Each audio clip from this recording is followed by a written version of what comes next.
Hey there, everybody. My name is Kat Bowser. I'm your resident fantasy therapist, and welcome back to my channel. Those of you here for the first time, welcome. My name is Kat Bowser. I'm a licensed therapist. I'm also a writer working on my first novel.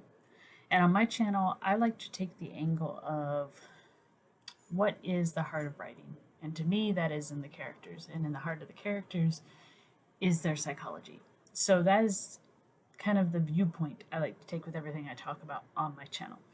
So today we are in the final video of my Types of Magic series, which I have been doing since about December, I believe, where basically each week I've been digging into a different type of magic and how you can use it, what are the ideas behind it, that kind of thing. So this week I am lucky enough to have a contributor again. Jamie will be putting up her video shortly, so I will have a link to her channel in the description, as well as a link to the playlist. So if you want to check out all the other videos on the Types of Magic series, you can do that. So for today, we're settling on probably my favorite type of magic, and that is emotional magic.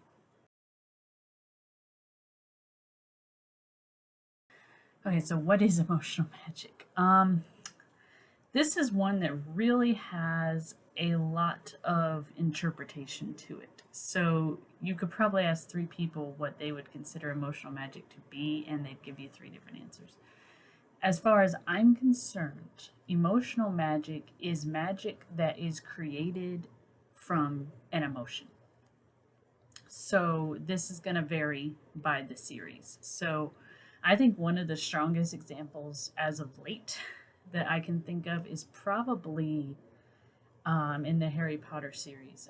Harry's mother's sacrifice for her son gives him a layer of protection.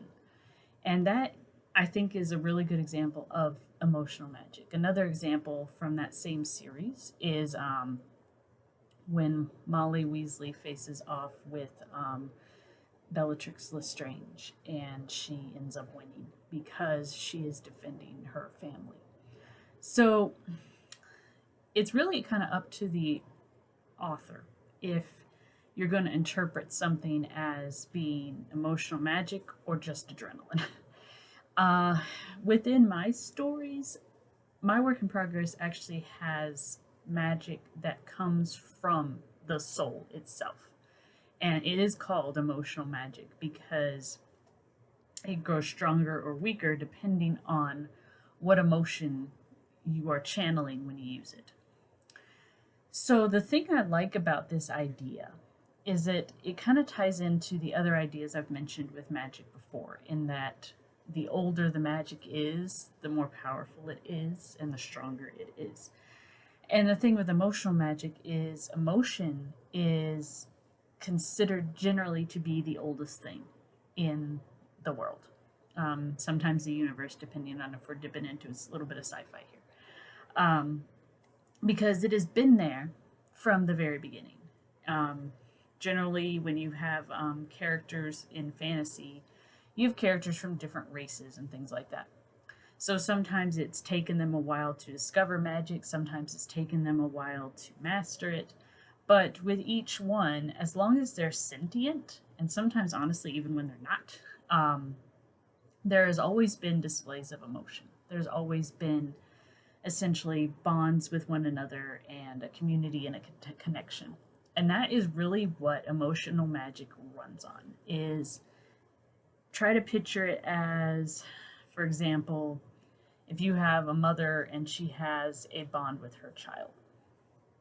Emotional magic says that the emotional bonding that she does with her child when they're young has literally formed almost a psychic link.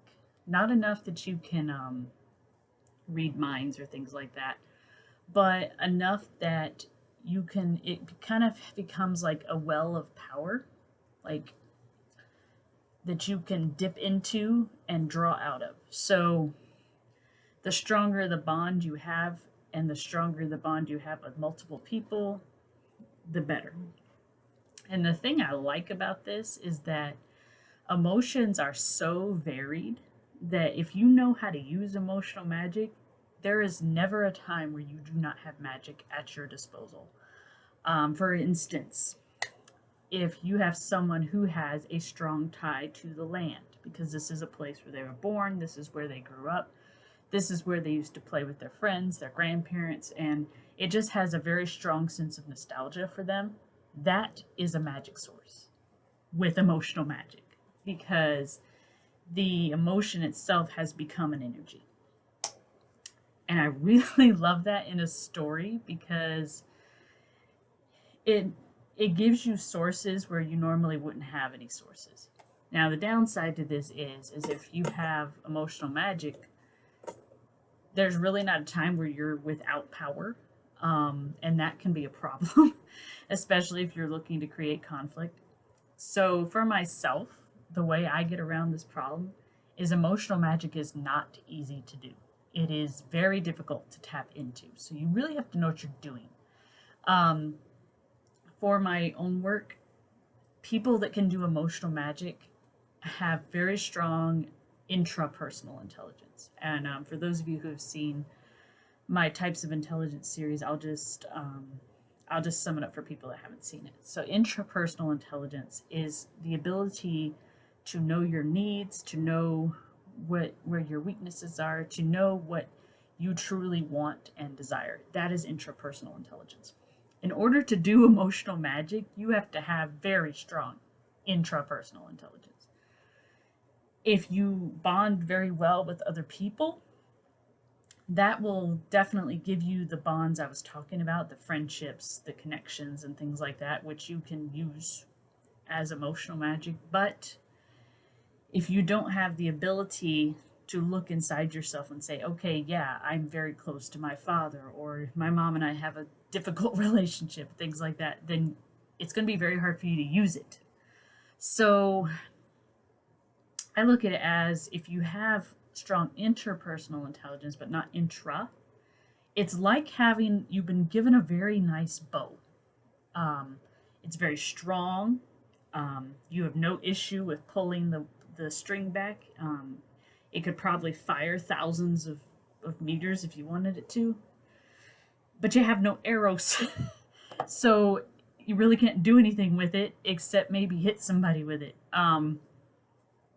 So that's how I look at it, is the key to emotional magic is that you have to be able to access it. And that's something I love, is when you have magic that has multiple nuances to it. It's not enough to know it's there. It's not enough to know that here's what it can do. It's not enough to know here's what happens if you use it. You have to be able to get to it. um, and in my work in progress, that's the hard part, is very few people can learn to actively access it. They may be able to access it in, say, for example, a emergency situation, but because they haven't accessed it readily, they don't know what to do with it. And because emotional magic is ancient, like I said, it's the strongest there is. So if you have someone who is accessing it for the very first time when they're in a panic and they're freaking out, this is not good. This does not end well because they're running on adrenaline and they haven't been trained with what to do with it. So essentially you've given them a humongous weapon and they don't know what to do with it, so they just start throwing it out and seeing what happens. And in that case, it can hurt them just as well as it can hurt somebody else. Um, the other thing with emotional magic is, I think a lot of times when writers and authors use it, they use it almost as defensive magic. That seems to be where I see it used the most. Kind of like the Harry Potter example I gave, is it is a seal of protection over him, but it's not necessarily, he doesn't suddenly have extra magic that he can just throw out from his palm or something. It's something that's protecting him. And when you think about emotions, that makes a lot of sense, because emotions are very complicated, because a lot of times what they are is they are a result of us interpreting the world, which is why you can have people that have such varied emotions. It's why you can get multiple interpretations from different people for the completely same scenario. So I do see why it's usually used in the defensive, because I think emotional magic used in the offensive is usually way overpowered. um, which is why I think it's important to put in, okay, here's why my characters don't use this all the time. Here's why when they did access it, all this happened. Um, Understanding emotion is what's key to being able to control emotional magic. And the fact of the matter is, a lot of us don't understand our emotions that well, um, which honestly makes sense because, like I said, emotions are very, very complicated. When we're young, I don't want to say we're limited to one emotion, but that's kind of how we start out. We start with learning, okay, this makes me happy, this makes me sad. And well, think about a toddler. When they're angry, they're angry. You have to kind of wait for them to have that anger pass before you can really work with them on something else. And as we get older, we start to add more emotions in. And by the time you get to be about a teenager to a young adult, we've gotten to the point where we can have multiple emotions at the same time, even if they contradict each other. So you can be sad about somebody, for example, you can be sad that someone has passed away, but you can be happy at the same time because they're not suffering anymore. That's one example.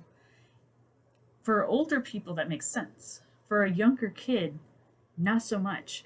And so that's why a lot of times when you see younger children go through grief, they usually repeat, they have very repetitive play and things like that where the themes pop up a lot. And it's because they're trying to figure it out, because there's so many emotions associated with it and they're trying to sort through them all. So that is something to take into mind if you're doing emotional magic. How old is your user? Because in order to really use it effectively, I think they almost have to be older. If they're younger, you're going to have bursts of power and it's going to be impressive and it's going to be dangerous, but it's not really going to be controllable, not until they get older. So that's something else to consider.